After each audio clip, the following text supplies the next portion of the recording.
I want to talk about tariffs, and specifically recently, President Trump has decided that he wants to see a peace deal, Russia-Ukraine, within 50 days.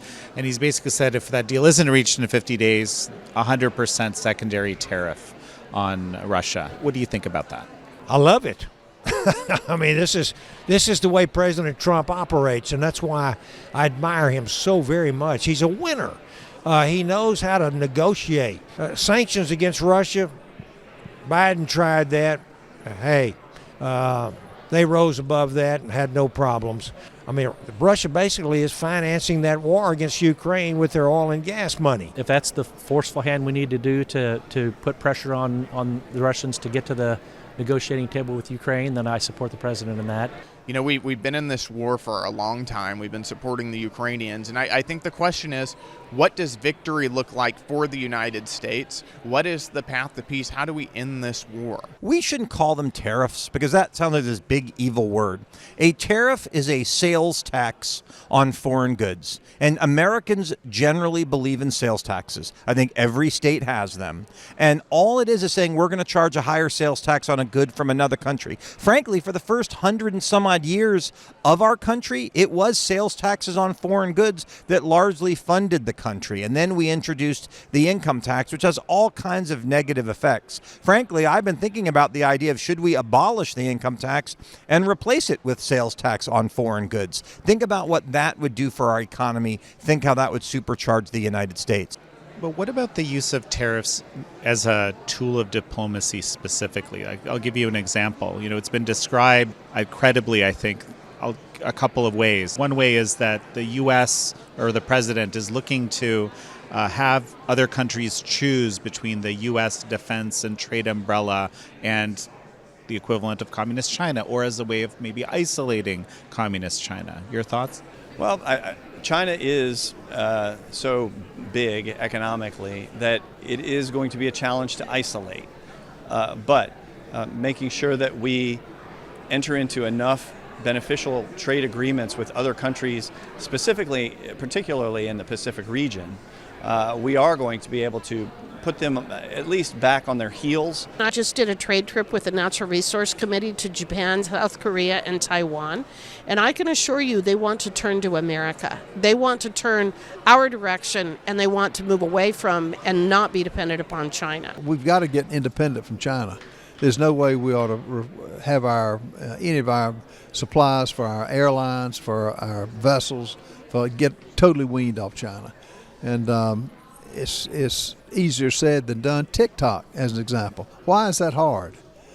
And I realize the young people use it here, but could we ever have an American TikTok in China? No, it wouldn't exist. This is an administration that recognizes what we have there with China and recognizes that we've got to be firm, that we've got to be strong, and we've got to be careful to not let them get any inroads. So I don't doubt that when he puts these tariffs in place, he's putting people in a position of having to choose, are you with us or are you not?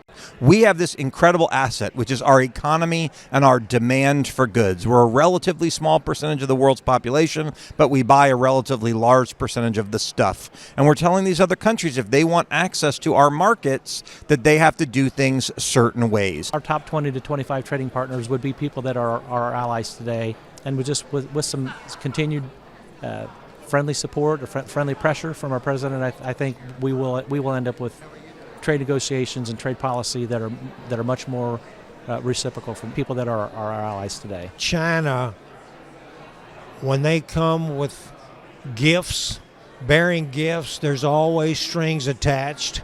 Our allies and our friends and people that even we're not that close to need to realize going into these deals with China with their eyes wide open, there will be unintended consequences that are not going to be good. Epoch Times was actually founded by Chinese Americans. You may be aware of that, by Falun Gong practitioners. In recent years, we've learned that the CCP has actually extended its long arm into America even further to basically target the things that Falun Gong practitioners do, like, for example, the Epoch Times and the Shenyun dance performance, which maybe you're familiar with. What is your reaction to that kind of activity, the long arm of the CCP reaching into America? They need to prosecute these people. They need to get them out of our country. There are CCP police departments around the United States. That is inexcusable that we would have any country attempts assassinations or coercion of some form or fashion because people are speaking out and exercising their First Amendment rights. Our government needs to absolutely stop that.